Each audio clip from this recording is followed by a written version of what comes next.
제가 지금 인터뷰하는 오늘 시점 어제 야사당 공동 선거대책위원회가 출범했습니다. 저는 이제 어제부터 그간의 어떤 감정적인 것, 섭섭한 거 다 치워버리고 본격적인 선거운동에 들어갔다고 얘기할 수 있을 것입니다. 그래도 아직 좀 걱정하는 분도 있고요. 또 한나라당 측에서는 뭔가 갈등이 좀 지속되고 계속됐으면 좋겠다. 더 커졌으면 좋겠다. 이런 생각을 하는 것 같습니다. 그러나 저는 이렇게 봅니다. 이 야사당 모두가 대의를 벗어나지 않을 것이라는 믿음이 있고요. 이번에 국민참여당이 만약에 실패한다면 내년에 김해에, 경남에, 부산에 총선거에서 야권이 승리할 가능성은 현저히 줄어듭니다. 아주 냉정하게 말씀드리면 참여당의 승리가 내년에 함께 연합한 민주당, 민주노동당의 부산, 경남 전체에서의 승리를 가능하게 하는 것이다. 그 마지막 시험대다. 이렇게 보시면 될 것 같습니다.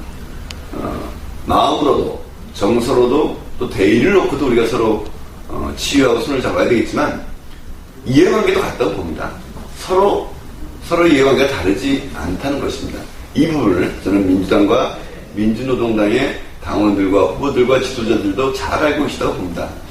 사소한 얘기지만 김영춘 민주당 최고위원 저도 굉장히 좋아하는 분인데 그래서 이번에 곽진혁 후보의 선거를 지휘하셨습니다.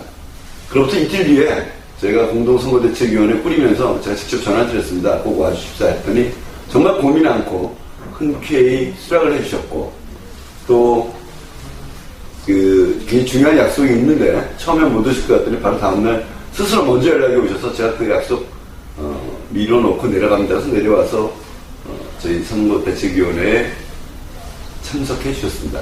저는 이런 움직임이 이번 참여당의 승리가 곧 모두의 승리가 될 것이라는 것, 모든 정당이 유리할 것이고 내년의 총선과 대선에서 영남 지역의 승리 발판이 될 것이라는 것에 대한 인식이 일치하고 있다.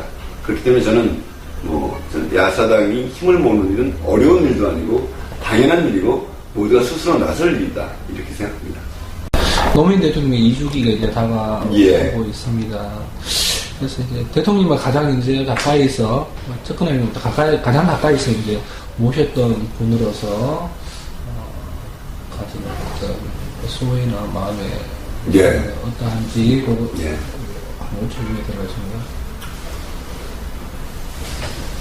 세상 모든 일이 그렇습니다만 아무리 소중했던 분도 돌아가시고 나면 시간이 지나면 잊혀지기도 합니다.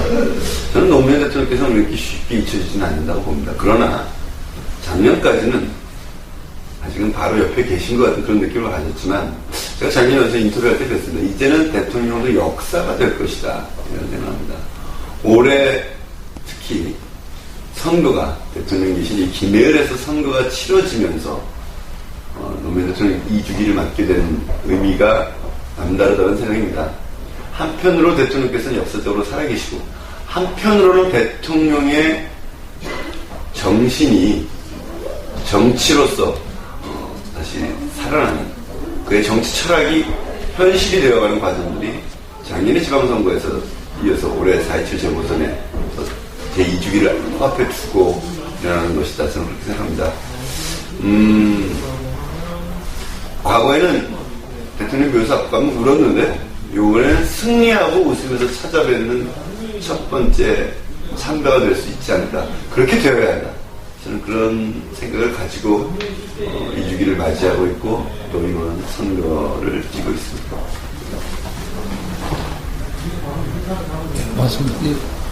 커널 뉴스에서도 한마디. 코너 같이 오신 거예요? 예, 커널입니다. 예. 저는 궁금한 게, 작년에 아쉽게, 경선에서 석별하셨는데, 내년 총선에 또 은평에서 다시 재도전하시는지. 작년에 아쉽게 떨어진 건 아니고요. 이런 얘기는 맞지 않습니다만 제가 은평 선거를 한 달 전까지 나가지 않으려고 했습니다. 저한테 은평을 나가라는 당의 명이 있을 가능성이 매우 높아 보였지만 가능하면 피하려고 무지 애를 썼습니다. 그때 어떤 분을 더 모시려고도 애를 썼었고 그러나 저는 뛰면서 그랬기 때문에 준비도 부족했고 이재호 후보도 또 만만치 않고 은평의 주식적 기반이랑은 거의 무에 가까운 상태였기 때문에 솔직히 말씀드리면 처음부터 질릴 생각을 하고 그렇다면 이기는 게 의외일 것이고 이기면 그건 좀 정당하고 공정치 않다 이런 생각까지 했습니다. 당으로서는 그 선거를 최선을 다해서 뛸 수밖에 없었고요.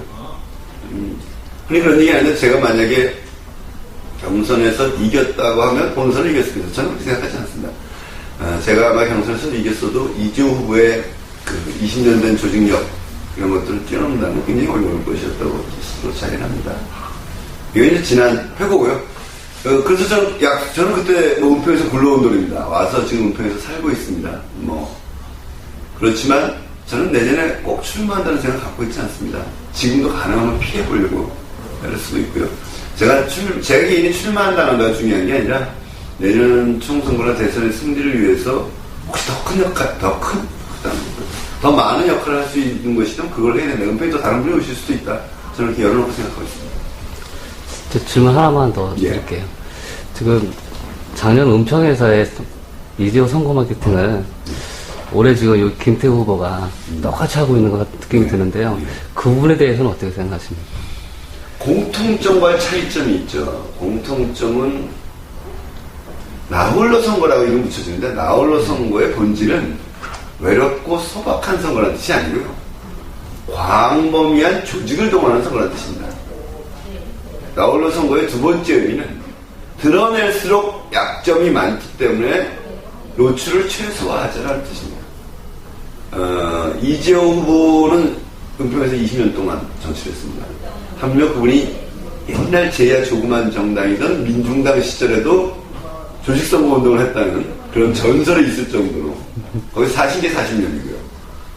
그건 뭐 엄청납니다. 겉에 하나도 드러나지 않게 수천 명이 움직입니다.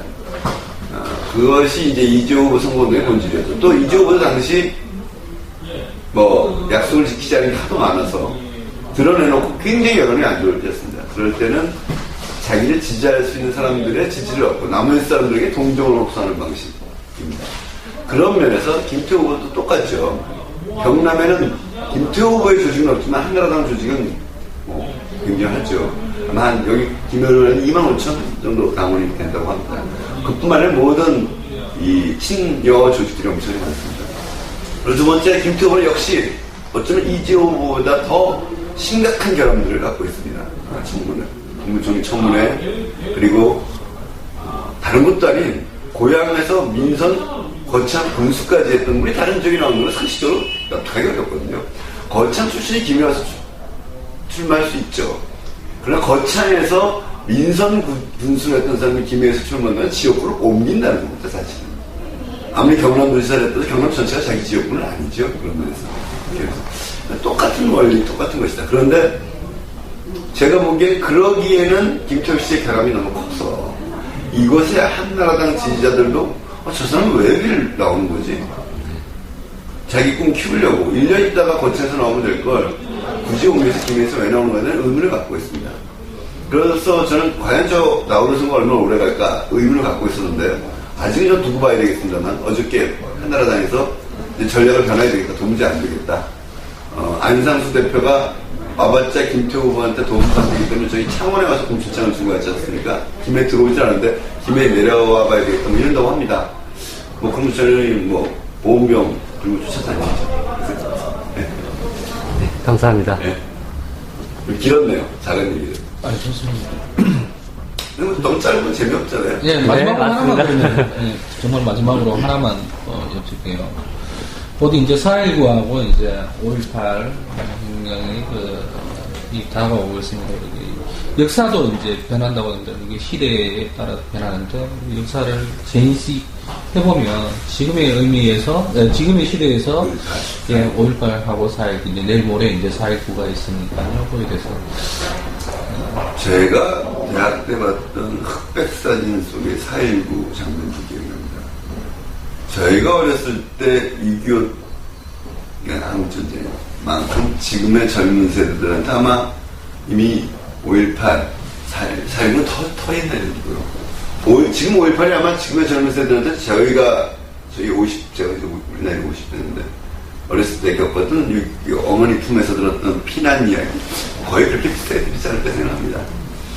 그래서 그것은 이미 저희 세대, 저희 386세대라고 불리웠던 세대들에게서는 생생한 기억으로 남았지만 지금 세대들은 이미 역사가 된 것이고 저는 지금 세대들이 그런 역사를 그러나 민주정부 10년 동안 제대로 배웠다고 생각해요. 그 책이 굉장히 큰데 재작년에 일어났던 촛불의 배경은 민주정부 10년 동안의 민주적인 교육이 뒷받침된 거라고 생각하는데 그것은 옛날의 기억이지만 굉장히 자유롭고 민주적인 사고에 익숙해져 있다가 정부가 바뀌면서 그런 촛불이라는 아주 거대한 정의가 일어났다고 저는 보는데 그런 의미에서 5.18은 이 윗세대들에겐 기억이지만 아랫세대들한테는 역사가 됐고요. 그러나 그 정신이 아까 제가 본 촛불에서 나타났을 때 변화해서 계속 면면이 이어진다 저는 그런 생각을 합니다. 그리고 그것이 지난 지방선거에서 특별히 젊은 세대의 투표율이 높았습니다. 그 과거에 저는 그렇게 축적되어 나가는 것이 있다는 믿음을 가지고 있는 편입니다. 이 5.18 얘기랑 바로 직결되는 건 아닐지 모르겠습니다. 억지로 연결시키고 싶지는 않은데 5.18 자체에 대한 저희들은 왜 학생운동을 했냐? 딱 두 가지죠. 첫 번째는 5.18 80자가 8공화국인데 5.18 때 했었고 5.18 때문에 지금까지 이렇게 살아온 거고 두 번째는 사람마다 틀리겠지만 우리 전태일 평전 읽고 밤새 눈물을 흘렸던 기억이 나는데 그거 보통 아마 저희 세대들이 되게 그 두 가지 사건으로서의 영감 때문에 학생운동, 노동운동, 그 다음에 정치권을 했지 않을까 생각하고요. 그런 면에서는 저희들은 5.18 세대죠. 저는 그렇게 생각합니다. 소위 386 세대라고 얘기하는 세대들은 5.18 세대다. 5.18을 청년 시대를 겪고 그 기억을 가지고 지금까지 활동하고 투표하고 하는 그 모든 그 면면에 흐르는 것은 5.18 정신이다.